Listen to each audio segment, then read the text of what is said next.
नमस्कार मंडळी, सर्वांना श्री स्वामी समर्थ। आजच्या व्हिडिओमध्ये आपण यमदीपदान कसे करावे, यमदीपदान का केले जाते, यमदीपदान करताना कोणत्या चुका आपल्याला चुकूनही करायच्या नाहीत, तसेच यमदीपदान आपल्याला कधी आणि कोणत्या वेळेत करायचा आहे आणि हा दिवा म्हणजेच यमदीपदान केलेला दिवा लावल्यानंतर दुसऱ्या दिवशी या दिव्याचं काय करायचं, तर अशा सर्व प्रश्नांची उत्तरे तसेच यमदीपदानाची संपूर्ण माहिती तुम्हाला आजच्या व्हिडिओमध्ये मी देणार आहे। त्यासाठी हा व्हिडिओ शेवटपर्यंत नक्की पहा।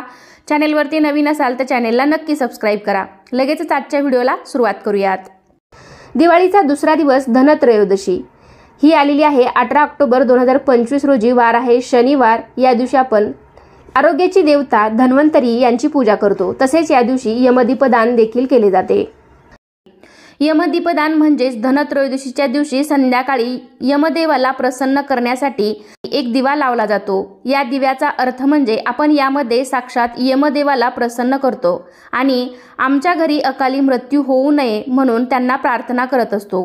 तर आपल्या कुटुंबातील कोणत्याही व्यक्तीवर अपमृत्यू येऊ नये म्हणून धनतेरसच्या दिवशी संध्याकाळी हा दिवा आपल्या घराच्या बाहेर लावला जातो।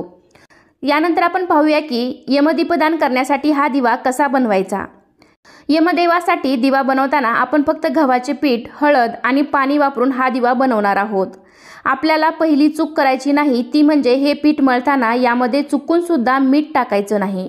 फक्त थोडीशी हळद टाकून हे पीठ आपल्याला घट्ट मळून घ्यायचं आहे।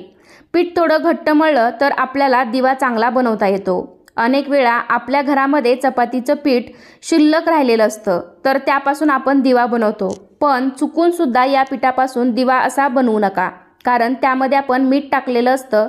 तर ही दुसरी चूक सुद्धा तुम्हाला करायची नाही। तर या दिव्यासाठी तुम्हाला वेगळीच कणिक मळायची आहे आणि त्या कणकीमध्ये चुकून सुद्धा मीठ न टाकता फक्त थोडीशी हळद घालून हा दिवा बनवायचा आहे। तर दिवा हा थोडा मोठा होईल आणि 2 मुटके होतील एवढेच पीठ आपल्याला मळायचं आहे। हा दिवा आपण आपल्या घरातील माणसावर कधीही अपघाती मृत्यू येऊ नये यासाठी लावत असतो। खरं तर नैसर्गिक मृत्यू कोणालाही चुकलेला नाही, म्हणजेच हा दिवा लावल्यामुळे मृत्यू येणार नाही असं अजिबातच नाही, पण यामुळे आपल्या घरातून अचानक कोणीतरी जाणं, अचानक कोणाचा तरी मृत्यू होणं किंवा अपघाती मृत्यू होणं हे नक्कीच टळलं जाऊ शकतं। त्यामुळे या दिवशी आपल्याला यमदेवाचा एक दिवा दान करायचा आहे।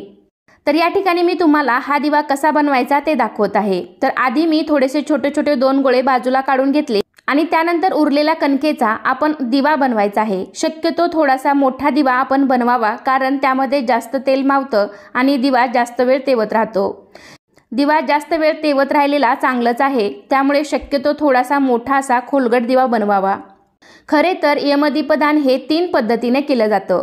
एक म्हणजे मातीचा दिवा, म्हणजे काही ठिकाणी पंती वापरली जाते, काही ठिकाणी कणकेचा दिवा वापरला जातो, तर काही ठिकाणी कणकेचे 13 दिवे लावले जातात। तर तुमच्याकडे ज्या पद्धतीने हा दिवा लावला जातो तसेच तुम्ही लावा। अनेक जण मातीचा दिवा म्हणजेच पंती पण लावत असतील, पण असा हळद टाकून कणकेचा दिवा लावला तर शास्त्रानुसार तो योग्य आणि अनुकूल मानला जातो। त्यामुळे शक्य झालं तर आपल्याला या दिवशी कणकेचाच दिवा बनवायचा आहे। तर तुम्ही पाहिलं असेल अशा प्रकारे मी हा कणकेचा दिवा बनवलेला आहे आणि जे 2 छोटे गोळे ठेवले होते तर त्याचे आपल्याला 2 मुटके बनवायचे आहेत दिव्याच्या दोन्ही बाजूला ठेवण्यासाठी। तर अशा प्रकारे यामध्ये एक मोठा दिवा आणि 2 मुटके एवढेच आपल्याला लागणार आहे। त्यानंतर आपण तो दिवा कसा लावायचा ते पाहूया। तर या ठिकाणी मी दिवा प्लेटमध्ये ठेवणार आहे, त्यामुळे प्लेटमध्ये मी कुंकवाने स्वस्तिक काढून घेतलेला आहे। तुम्ही रांगोळीने पण काढू शकता। प्लेटच्या खाली रांगोळीने स्वस्तिक काढून त्यावरती प्लेट ठेवू शकता। हा दिवा तुम्ही केळीच्या पानावर, विड्याच्या पानावर, कागदावर, एखाद्या वस्त्रावर, पाटावर सुद्धा ठेवू शकता। फक्त त्यावरती थोड्याशा अक्षदा म्हणजेच तांदूळ ठेवून आपल्याला त्यावरती तो दिवा ठेवायचा आहे। तांदूळ पण तुम्ही जास्त न ठेवता थोडेसेच तांदूळ ठेवावेत, कारण याचा वापर आपल्याला पुन्हा घरामध्ये करता येणार नाही। तर हा दिवा बनवल्यानंतर तुम्ही देवघरापाशी किंवा घरामध्ये कुठेही त्याची हळदी कुंकू लावून पूजा करू शकता आणि नंतर तो दिवा आपल्याला घराच्या बाहेर नेऊन प्रज्वलित करायचा आहे। तर आज काही यमदीपदान नाही, त्यामुळे मी ही कृती तुम्हाला घरातच करून दाखवत आहे, पण हा दिवा तुम्हाला तुमच्या घराच्या बाहेर दक्षिण दिशेला तोंड करून लावायचा आहे। दक्षिण दिशा ही यमदेवाची दिशा मानली जाते। इतर कोणत्याही दिवशी किंवा कोणत्याही शुभ कार्याला आपण दक्षिण दिशेला तोंड करून दिवा लावत नाही, पण वर्षातून एकदा म्हणजेच धनतेरसला संध्याकाळी आपल्याला असा एक दिवा यमदेवासाठी लावायचा आहे। तर हा दिवा तुम्ही तुमच्या घराच्या अंगणामध्ये, बाल्कनीमध्ये कुठेही ठेवू शकता। म्हणजे आपल्या घराच्या मुख्य दरवाजाच्या बाहेर आपल्याला हा दिवा लावायचा आहे। तर आता मी या दिव्यामध्ये कापसाची वात घातलेली आहे। वात एकेरी न घालता आपल्याला दुहेरी वात घालायची आहे। रोजच्या देवपूजेत किंवा कोणत्याही शुभ कार्यात आपल्याला दुहेरीच वात लावायची असते। एकेरी वात आपण अशुभ कार्यात लावतो। तर त्यानंतर या दिव्यामध्ये आपण तेल घालायचं आहे। तेल घालताना आपण तिळाचं किंवा मोहरीचं तेल वापरावं आणि नसेल तर मग आपल्या घरातील रेग्युलर तेल वापरलं तरी सुद्धा चालेल। दिव्याचं तोंड आणि दिव्याच्या वातीची दिशा सुद्धा आपल्याला दक्षिण दिशेला करायची आहे। हा दिवा बाहेर ठेवल्यानंतर मग तुम्हाला दिवा प्रज्वलित करून दिव्याची पूजा करायची आहे। तर हा दिवा तुम्ही धनतेरसच्या दिवशी सायंकाळी 6 ते 8 या वेळेमध्ये लावू शकता। सायंकाळी सूर्यास्तानंतरच आपल्याला हा दिवा प्रज्वलित करायचा आहे। दिवा प्रज्वलित केल्यानंतर दिव्याची पूजा करायची। दिव्याला हळदी कुंकू लावायचं। आपण जे 2 मुटके बनवले होते ते दिव्याच्या दोन्ही बाजूस ठेवायचे आणि त्याची सुद्धा हळदी कुंकू लावून पूजा करायची। अक्षता व्हायच्या, फुले व्हायची, शक्य असेल तर दिव्याला पांढरं फूल व्हायचं। त्यातल्या त्यात सदाफुलीचं पांढरं फूल असेल तर अतिशय चांगलं, नसेल तर तुमच्याकडे जे कोणतंही फूल उपलब्ध असेल तर ते वाहू शकता। पूजा झाल्यानंतर घरातील सर्व सदस्यांनी दिव्याला नमस्कार करायचा आहे आणि एक मंत्र म्हणायचा आहे। तर मंत्र असा आहे, मृत्युना पाशदंडाभ्या कालेन श्यामयासह त्रयोदशा दीपदानात सूर्यजा प्रियता मम। हा मंत्र म्हणून दिव्याला नमस्कार करावा। किंवा मग तुम्हाला हा मंत्र म्हणायला अवघड वाटत असेल तर ओम यमदेवताय नमः नमस्कारम समर्पयामी असंही तुम्ही म्हणू शकता। दोन्हीपैकी तुम्हाला जे सोपा वाटेल तो मंत्र तुम्ही म्हणू शकता। तर हा मंत्र म्हणायचा आणि शेवटी हात जोडून प्रार्थना करायची की हे यमदेवा, आम्हाला तुम्ही दीपदानाने प्रसन्न व्हावे आणि मृत्यूपाशातून आम्हाला माफ करावे। म्हणजे हे यमदेवा, अपमृत्यू आमच्या घरात होऊ देऊ नकोस, अशी मनापासून यमदेवांना प्रार्थना करावी। घरातील सर्व लहान मोठ्याने दक्षिणेकडे तोंड करून आपल्याला ही प्रार्थना करायची आहे।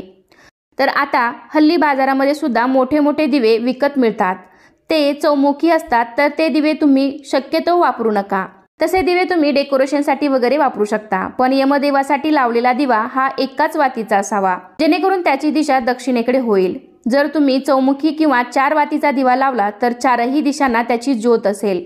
त्यामुळे शक्यतो एकच दिवा आणि तो पण दक्षिण दिशेकडे तोंड करून लावा। दक्षिण दिशा ही यमधर्माची मानली जाते, कारण हा एकमेव असा दिवस आहे की ज्या दिवशी यमधर्माची दिशा दक्षिण दिशेकडे दिव्याची ज्योत केली जाते, पूजा केली जाते, जेणेकरून घरातील लोकांचा अपमृत्यू टळतो। तर हा दिवा प्रज्वलित केल्यानंतर तो कधी शांत होईल याची वाट बघत बसायची नाही। दिवा लावल्यावर, पूजा वगैरे झाल्यावर आपण आपलं रोजचं काम करू शकता। तर हा दिवा शांत झाल्यावर दुसऱ्या दिवशी काय करायचं, तर या दिव्याचं काय करायचं, हा दिवा आपण बाहेर लावलेला असतो, त्यामुळे एखादं कुत्रं रात्री येऊन खाऊन गेलं तरी पण चालेल। उलट कुत्र्याने हा दिवा खाल्ला तर चांगलंच आहे। किंवा मग दुसऱ्या दिवशी आपण सकाळी तो दिवा कुत्र्याला खाऊ घालावा। शक्यतो काळ्या कुत्र्याला हा दिवा खाऊ घालावा आणि नसेल तर मग तो पाण्यात विसर्जित केला तरी पण चालेल। तर या दिव्याखाली आपण जे तांदूळ ठेवले होते ते पशुपक्ष्यांना खाऊ घालावेत आणि जे काही फुलं वगैरे वाहिली असतील तर ती आपण निर्माल्यात विसर्जित करू शकता। तर अशा प्रकारे आपण यमदीपदानाबद्दल संपूर्ण माहिती आजच्या व्हिडिओमध्ये पाहिलेली आहे। तर आजचा व्हिडिओ इथे संपतोय। कसा वाटला तुम्हाला आजचा व्हिडिओ नक्कीच मला कमेंटद्वारे सांगा। आजचा हा व्हिडिओ आवडला असेल तर व्हिडिओला लाईक करा, तुमच्या फ्रेंड फॅमिलीमध्ये शेअर करायला विसरू नका। चला तर पुन्हा भेटूया अशाच एका छानशा आणि माहितीपूर्ण व्हिडिओमध्ये। तोपर्यंत धन्यवाद। श्री स्वामी समर्थ।